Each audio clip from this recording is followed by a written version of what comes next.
Hi, my name is Belinda Anstey, student number 0061018708. This is assignment 2, How Might Education Mediate Difference and Dominance, from the course EDC 1200 Self-Education and Society. This assignment has two parts. The first part is to describe the issue that I have chosen, and the second part is to explain how this issue can be used educationally within a classroom. My assignment is based on the Cronulla riots. The Cronulla riots of 2005 were a series of racially motivated mob confrontations which originated in and around Cronulla, a beachfront suburb of Sydney, New South Wales. Soon after the riot, ethnically motivated violent incidents occurred in several other Sydney suburbs. On Sunday, the 11th of December 2005, approximately 5,000 people gathered to protest against recently reported incidents of assault and intimidatory behaviour by groups of non-locals, most of whom were identified in earlier media reports as Middle Eastern youths from the suburbs of Western Sydney. The crowd assembled following a series of earlier confrontations, specifically an assault on 3 off-duty lifesavers, which took place the previous weekend. The crowd initially assembled without incident, but violence broke out after a large segment of the mostly white Australian crowd chased a man of Middle Eastern appearance into a hotel, and 2 other youths of Middle Eastern appearance were assaulted on a train.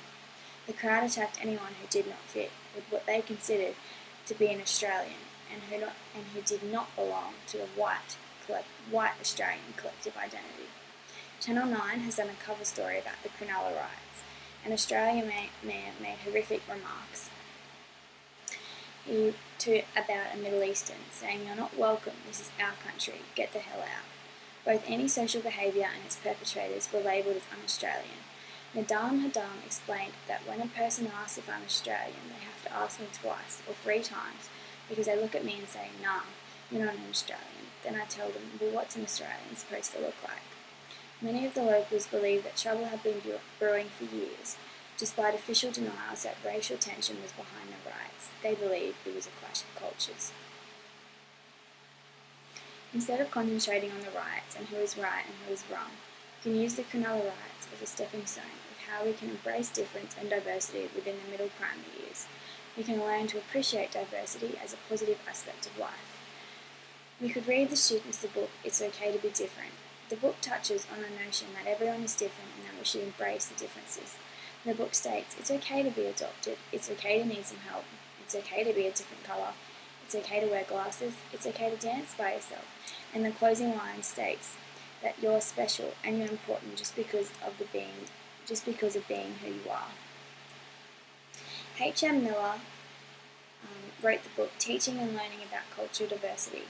He states that picture books are beneficial in helping students to become more knowledgeable about cultural and diversity issues and allowing them to make personal connections that lead them to empathetic behaviour.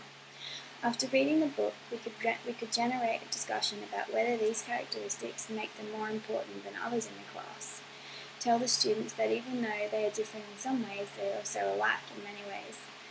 Brainstorm with the children those things appropriate to the group that they all have in common, such as we're all in the same year, we're all in the same classroom, and we all live in the same community. After the discussion, students work in groups of 3 or 4 and discuss what makes them different and diverse. Students could then create a poster and every child in the group should contribute an idea. Students can write and draw on the poster. After this is complete, bring the class back together and ask them what kind of differences they discovered in their groups. What was the most surprising difference to them? What did they learn from their group discussion? To finish, we could brainstorm and record a list of things children like to do for fun. For example, playing in the park and riding a bike. Ask each student to choose one of these activities.